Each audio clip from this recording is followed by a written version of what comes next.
सवाल है कि नवरात्रि क्या है, नवदा भक्ति क्या है, और क्या बोले, नवा पाठ क्या है, नव दुर्गा क्या है, रामनवमी क्या है, सब में 9 लगा हुआ। समझिए इस बात। भारतवर्ष का अंक विज्ञान 1 2 3 4 5, भारतवर्ष का अंक विज्ञान दुनिया में सबसे धनी है, यहीं से निकला है। और ये अंक विज्ञान जो चला ना वो आध्यात्मिक है, और इसीलिए आप क ख का जो लिखते हैं उसको क्या बोलते हैं, अक्षर। अक्षर का मानी परमात्मा, अक्षर का मानी जिसका क्षरण नहीं होता है, जो खत्म ही नहीं होता है। इसीलिए ईश्वर को अक्षर बोला जाता है, जो खत्म ही नहीं होता है, जो हमेशा एक जैसा रहता है। जो शिव है वही अक्षर है। अक्षर क ख ग आप बोलते हैं ना, अक्षर है ये। अक्षर का मानी भगवान है, ये ईश्वर है, ये खत्म नहीं होगा। ईश्वर के नाम पर इन चीजों को रखा गया है। अंक विज्ञान को भी रखा गया है, अक्षर को भी रखा गया। तो कहा गया कि 0 से इसीलिए भारतवर्ष ने नहीं शुरू किया, 0 से नहीं शुरू किया। कहा कि नहीं 1 से शुरू करो, 1। 0 से भी शुरू किया जा सकता था, 0 1 2 3 4 0 1 2 3 4 शुरू किया जा सकता था, कोई दिक्कत नहीं है। नहीं किया 0 से। भारत का अंक विज्ञान चला 1, 1, यानी एक परमात्मा, एक ईश्वर, 1 से चला। ठीक उसी तरह से अंक भी उसी पर चले हैं। जैसे एक परमात्मा, एक शिव। परमात्मा को शिव बोलते हैं, शिव को परमात्मा भारतवर्ष की आध्यात्मिक धारा में बोला जाता है। एक शिव। कहा गया उस शिव ने इच्छा की और 5 तत्वों का सृजन हुआ। आकाश, हवा, आग, पानी, मिट्टी, 5 तत्वों का सृजन हुआ। क्षितिजल, पावक, समीर, गगन। नीचे से ऊपर गया तो क्षितिजल, पावक, क्षितिजल, पावक, समीर, गगन। उलट दिया, गगन समीरा, वो तुलसीदास ने उल्टा लिखा है, वो समीर गगन। तो 5 तत्व हुए। उस ईश्वर ने इच्छा की तो सर्वप्रथम माना गया कि 5 तत्व बने। उसके पहले माना गया क्या, उस ईश्वर ने उस शून्य में इच्छा की। जैसे भी कोई शून्य में इच्छा करेगा तो तरंग पैदा होगी। आज मशीनें बनी हैं जिससे आपके दिमाग की तरंगों को नापा जाता है। कोई पागल होगा तो तुरंत उसका पहले इसका टेस्ट होगा कि इसकी थिंकिंग, इसकी सोच कहां तक जा रही है, खराब है, ठीक है, सही है, क्या है। वो क्या तो बोलते हैं, ईसीजी की, क्या तो बोलते हैं उसको, इसका जो स्कैनिंग होता है, सीटी स्कैन, ब्रेन का सीटी स्कैन तो पूरे बॉडी का भी होता है। तो ईईजी, हाँ ठीक बोले। आईएएस में हम लोग को पूछा जा रहा था ईईजी क्या है।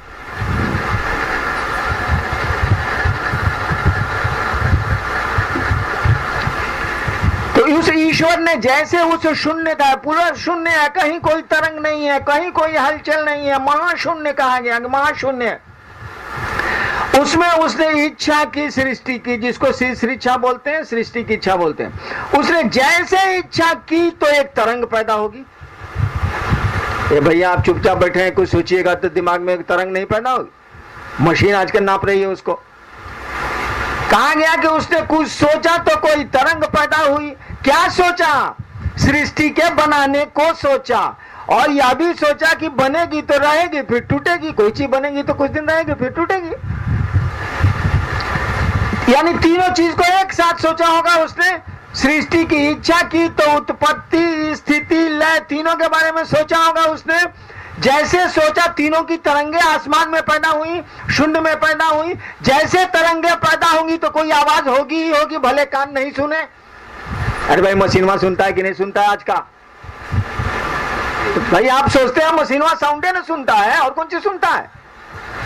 हार्ट बीट का मशीन साउंडे न सुनता है। आपकी थिंकिंग का जो वेव्स बनता है, साउंडे वेव्स न पकड़ता है, इलेक्ट्रिक वेव साउंड पकड़ता है वो। कहा गया उसने सोचा, सृष्टि की इच्छा की। सृष्टि की इच्छा में 2 इच्छा और थी, रहने की और टूटने की। सामान्य बात है, कोई चीज बनेगी तो रहेगी और टूटेगी। जैसे उसने सृष्टि की इच्छा की तो शून्य में कुछ हलचल हुई, कोई तरंग बनी, और जब कोई तरंग बना, कोई वेव्स बना, तो एक साउंड हुआ। कहा कि साउंड कैसा था भाई, ये आवाज कैसी थी भाई? तो कहा कि ये आवाज थी ओ जैसी। कहा गया ये ओम में क्या क्या था? ओ में सृष्टि की इच्छा थी, उत्पत्ति का कारण था। ऊ में सृष्टि की स्थिति का कारण था, और म में सृष्टि के संहार का कारण था। ओ ऊ म ओम के 3 अक्षर हैं। कहा कि अ जो था, वो जो साउंड निकला ओम, उसमें अ जो था सृष्टि की इच्छा का कारण था, ऊ जो था सृष्टि की स्थिति का कारण था, और म जो था वह सृष्टि के संहार का कारण था। हो गया ओम। और जैसे ये ध्वनि निकली तो 5 तत्वों का निर्माण हुआ। 5 तत्वों का जब निर्माण हुआ तो उसकी मना स्थिति में 3 गुण आए, 3 बंधनों से उसको बांधा। सत रज तम, बढ़िया बात सोचा। फिर सोचा कि उससे थोड़ा गड़बड़ भी हो सकता है, चीजें गड़बड़ भी हो सकती हैं, और सोचा कि बहुत चीजें बहुत ज्यादा गड़बड़ हो सकती हैं। तो सत आया, सतोगुणी शक्ति। रज आया, रजोगुणी शक्ति। तम आया, तमोगुणी शक्ति।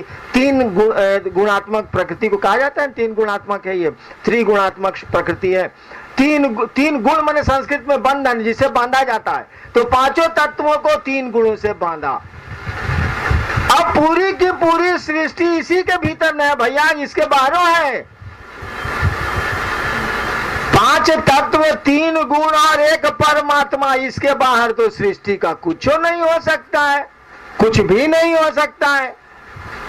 कहा गया कि ये जो 9 हुआ ना बाबू, यही पूर्ण अंक है। 9 के बाद जितने अंक होंगे टोटल में फिर 9 आ जाएंगे। 9 का मानी हुआ 1 परमात्मा, 5 तत्व, 3 गुण, 5 3 8 1 9। 9 सृष्टि के, 9 के बाहर सृष्टि नहीं मानी गई भारतवर्ष में। कहा कि 9 अंक जो है पूरी सृष्टि इसी के भीतर है, इसके बाहर सृष्टि हो ही नहीं सकती है। सृष्टि का होना, सृष्टि का रहना, सृष्टि का टूटना, सब इसी के भीतर है। 9।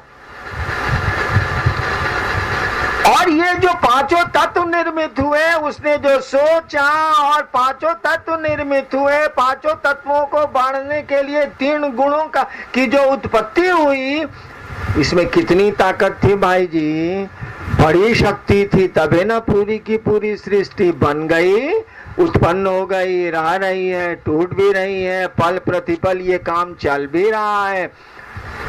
कहा कि बड़ी शक्ति है उसकी इच्छा में, उसने सोचा और ये सब कुछ हो रहा है। कहा उसकी सोच, उसकी इच्छा ही न शक्ति। पूरी की पूरी सृष्टि बनाए उसने मात्र सोच के।